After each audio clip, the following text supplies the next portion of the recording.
Good morning बच्चों, कैसे हैं आप सब। सर्दी बहुत है, अपना ध्यान रखना, सर्दी से बचे रहो और अपना 18 चैप्टर को आगे चलाएं।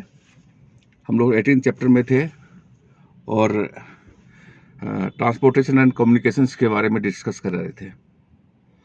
मैंने आपको बता दिया था कि ट्रांसपोर्टेशन होता क्या है और कम्युनिकेशन होता क्या है।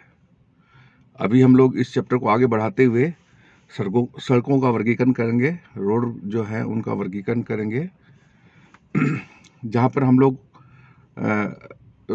ज़मीन के ऊपर ट्रांसपोर्टेशन के लिए, यातायात के लिए, वाहनों के आने जाने के लिए जिस जगह का इस्तेमाल करते हैं उसको हम लोग रोड बोलते हैं। रोड को हम लोग कई भागों में डिवाइड कर सकते हैं। रोड की परिभाषा हम लोग देख चुके हैं और कितने एरिया में बिछी हुई इसको हम लोग देख चुके हैं। अगर सड़कों का वर्गीकरण करें तो इनको मेनली हम लोग 5 भागों में डिवाइड कर सकते हैं और पांचों भाग को 1 बाय 1 हम लोग देखेंगे। इसके सब डिविजन्स भी बीच में आएंगे, तो इनको हम लोग देखते हैं। तो सड़कों का वर्गीकरण करते टाइम हम लोग देखते हैं कि सबसे पहले है राष्ट्रीय राजमार्ग। नेशनल हाईवेज क्या होते हैं? राष्ट्रीय राजमार्गों के निर्माण, रख रखाव, विकास एवं गुणवत्ता की जिम्मेदारी केंद्र सरकार की होती है। कुछ रोड केंद्र सरकार के अंडर में होते हैं, कुछ राज्य सरकार में, कुछ डिस्ट्रिक्ट लेवल के अंडर में, कुछ प्राइवेट सेक्टर के अंडर में होते हैं। तो ये नेशनल हाईवे जितने भी होते हैं उनका पूरा वर्गीकरण, पूरा रख रखाव, पूरा मेंटेनेंस, पूरा उसका नेशनल या स्टेट गवर्नमेंट के अंडर में नहीं होता, ये सेंट्रल गवर्नमेंट के अंडर में होता है। तो सेंट्रल गवर्नमेंट इनका पूरा रख रखाव करती है। इससे होने वाली आमदनी भी सेंट्रल गवर्नमेंट को ही जाती है। केंद्र सरकार का भूतल परिवहन मंत्रालय सड़कों का निर्माण राज्यों के लोक निर्माण विभागों, भारतीय राष्ट्रीय राजमार्ग प्राधिकरण NHAIA के सीमा सड़क संगठन BRO के माध्यम से निर्माण करती है, इसको मेंटेन करती है और इसको आगे चलाती है। सड़कों का उपयोग अंतर्राष्ट्रीय परिवहन तथा सामरिक सेवा तथा रक्षा सामग्री एवं सेना के आवागमन के लिए इस्तेमाल किया जाता है। अगर राष्ट्रीय महामार्गों की ऊंचाई देखें तो 1951 में 19,700 किलोमीटर थी, जो 2019 में बढ़कर लगभग 1,42,126 किलोमीटर हो गई। राष्ट्रीय महामार्गों द्वारा सड़क परिवहन का लगभग 40% जो भाग है यातायात के लिए निर्माण किया जाता है और इसको रख रखाव किया जाता है। चौड़ाई के अनुसार राष्ट्रीय महामार्गों को हम लोग देखें तो इसका डेटा बहुत अच्छा आपके बुक में दिया हुआ है। सिंगल लाइन, डबल लाइन और 4, 6, 8 लेन का जो महामार्ग है उसके बारे में इसके डेटा दिए हुए। इनको बुक में देखोगे, इनको अच्छी तरह याद कर लेना आप लोग। राष्ट्रीय महामार्गों का वितरण हम लोग देखें, लंबाई के आधार पर हम लोग इसको वितरण करें तो राष्ट्रीय महामार्गों का सर्वाधिक लंबाई उत्तर प्रदेश में है। जैसा कि हम लोग इसको रिपीट कर रहे हैं, हम लोग एक बार देख चुके हैं डेटा के बारे में। 8,483 किलोमीटर है। इसके बाद राजस्थान है और इसके बाद महाराष्ट्र है, कर्नाटक है, मध्य प्रदेश है तथा तमिलनाडु है। ये डेटा मैं रिपीट कर रहा हूँ आपके। प्रति 1000 व्यक्ति के ऊपर आधार पर हम इसको डिवाइड करें, इस आधार पर पहला स्थान अरुणाचल प्रदेश 1.8 लाख किलोमीटर है तथा अंतिम स्थान मध्य प्रदेश का है जहां 0.7 किलोमीटर है।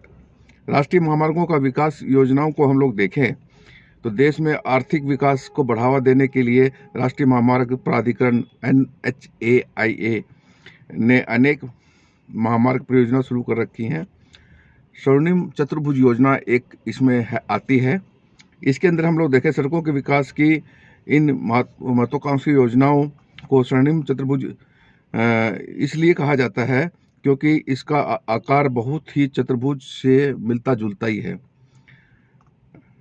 स्वर्णिम इसलिए कि महामार्गों उत्पादों के परिवहन के से आर्थिक विकास में जो तेजी आती है वो इसके अंदर शामिल किए जाते हैं।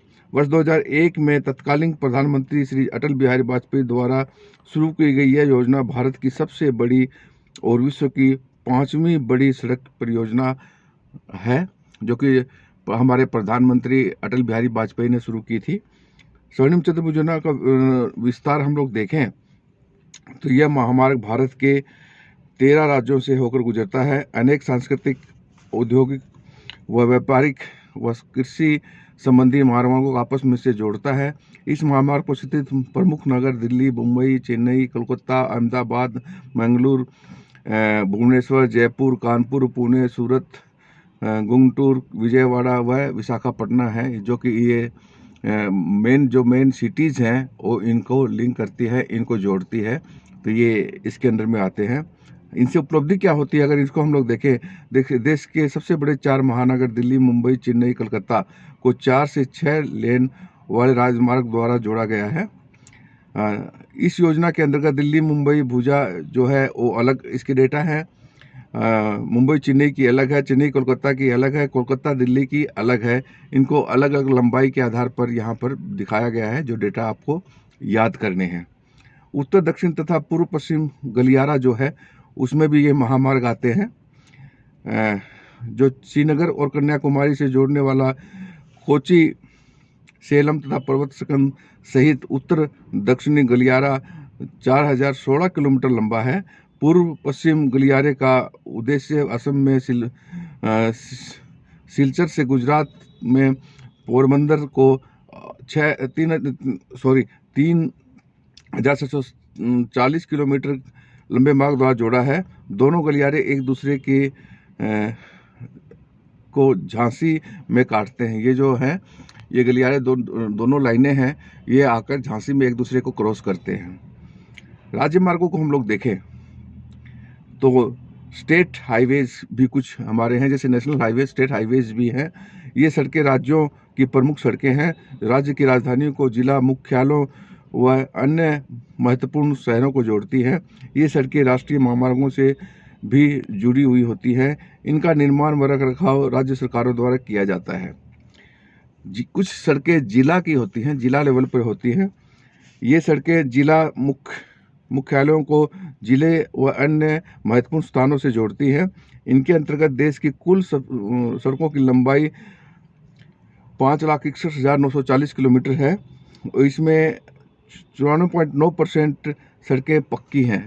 मैक्सिमम 100% के करीब ही है, जो मैक्सिमम पक्की सड़कें ही इसके अंदर आती हैं। इसके अंदर ये डिस्ट्रिक्ट लेवल की सड़कें होती हैं, ग्रामीण सड़कें हैं। इसके अलावा कुछ सड़कें ग्रामीण सड़कें भी होती हैं, रूरल रोड्स बोलते हैं जिसको। ये सड़कें न केवल ग्रामीण क्षेत्रों को आपस में जोड़ती हैं, बल्कि गाँवों को कस्बों से और शहरों से भी जोड़ती हैं। देश की कुल सड़कों की लंबाई लगभग 70% हिस्सा ग्रामीण सड़कों के रूप में वर्गीकृत किया गया है। भारत में ग्रामीण सड़कों के घनत्व और प्रादेशिक विभिन्नता पाई जाती है, क्योंकि इसका निर्माण स्थल की प्रकृति के प्रभाव से जुड़ा हुआ है। पर्वतीय पठारों और वनीय क्षेत्रों में ग्रामीण सड़कों का घनत्व बहुत कम होता है। जिला एवं ग्रामीण सड़कें राज्य सरकारों के रखरखाव में आती है। सन 2018-19 में ग्रामीण सड़कों की कुल लंबाई 58.98 लाख किलोमीटर थी। इसके अलावा कुछ अन्य सड़कें भी होती हैं, जैसे नेशनल हाईवेज, स्टेट लेवल की सड़कें और डिस्ट्रिक्ट लेवल की ग्रामीण सड़कें। इसके अलावा कुछ सड़कें अन्य भी होती हैं। अन्य जो सड़कें होती हैं, अंतर्राष्ट्रीय महामार्ग आते हैं। सीमांत सड़कें बॉर्डर पे होते हैं। ये सड़कें देश की उत्तरी तथा पूर्वी सीमा से सटी सामरिक दृष्टि से महत्वपूर्ण सड़कों के तीव्र एवं सुधार के लिए मई 1960 में सीमा सड़क संगठन BRO स्थापित किया गया था। और इसमें 2 प्रमुख उद्देश्य थे इसके। सीमावर्ती क्षेत्रों में परिवहन के माध्यम से आर्थिक विकास की गति को अंजाम देना, देश की रक्षा तैयारियों को मजबूत करना, तो इन सड़कों का निर्माण किया जाता है इसके अंतर्गत। अगर हम लोग इसमें 2 मुख्य उद्देश्य हमारे होते हैं, सीमा क्षेत्रों में परिवहन का विकास करना और देश की रक्षा तैयारियों को मजबूत करना है। तो इसके 2 मेन रीजन होते हैं जो कि इसके अंदर शामिल किए गए हैं। देश का सबसे ऊंचा जो सड़क मार्ग है लेह श्रीनगर मार्ग है, जो कराकोरम दर्रे को पार करता हुआ इसकी लंबाई 3,450 किलोमीटर है और 2006 में इसे राष्ट्रीय राजमार्ग NHID घोषित किया गया था। सीमा सड़क संगठन BRO ने 47,780 किलोमीटर से अधिक लंबाई की सड़कों का निर्माण किया था। यह 12,200 मीटर स्थायी पुलों का संचार रख रखाव इनके अंडर में ही आता है। कुछ पुल हैं, कुछ सड़कें हैं, ये इनके रख रखाव वगैरह सब बीआरओ के अंडर में ही आते हैं। तो ये नई परियोजना है हमारे इंडिया में, जो कि मेनली सेंट्रल गवर्नमेंट ही इसको वो करती है, और इसका जो मेंटेनेंस वगैरह जितना भी है वो सेंट्रल गवर्नमेंट के अंडर में आता है। इसके इसके अलावा अंतर्राष्ट्रीय महामार्ग भी हमारे पास आते हैं। अंतर्राष्ट्रीय महामार्गों का उद्देश्य पड़ोसी देशों के बीच भारत के संपर्क को बढ़ावा देना है और सद्भावना स्थापित करना है। तो अंतर्राष्ट्रीय जो हमारी परियोजना वगैरह होती हैं उनको लागू करना और उनका निर्माण करना इसमें पाया जाता है। तो इसके अंडर में ही इसको रखा जाता है। अगर हम लोग सड़कों के घनत्व के बारे में बात करें तो निर्धारित करने वाले प्रमुख कारक हैं भूभाग की प्रकृति तो आर्थिक विकास के स्तर। तो ये दो हमारे पास प्रमुख कारक हैं जो कि इसके रख रखाव में और इसके उसमें सहायक होते हैं। तो ये था पहला आपका सड़क मार्ग, जिसको कि हम लोग डिवाइड करके अलग अलग भागों में डिवाइड करके इसको हम लोग देख रहे थे। अभी हम लोग कल जो हम लोग लेसन लेंगे उसको हम लोग रेल मार्ग के उसमें इसको डिस्कस करेंगे। रेल मार्ग क्या होता है, रेल मार्ग का जो विकास है किस प्रकार किया जाता है, इसका रखरखाव किस प्रकार किया जाता है, इनकी लंबाई कितनी है और कितने प्रकार से इनको हम लोग बांट सकते हैं। तो आज हमने सड़क मार्ग का वो किया है, कल हम लोग रेल मार्ग का अध्ययन करेंगे। तो आप लोग इनके नोट्स बनाते रहें और अपना जो डे टू डे जो टास्क है इसको पूरा करते रहें, नहीं तो ये डेटा पूरे इकट्ठे हो जाएंगे और आपको फिर आगे काम चलाना मुश्किल हो जाएगा। Thank you very much, have a nice day. और मैं आशा करता हूँ कि आप लोग घर पे अच्छी पढ़ाई कर रहे होंगे। Thank you, have a nice day.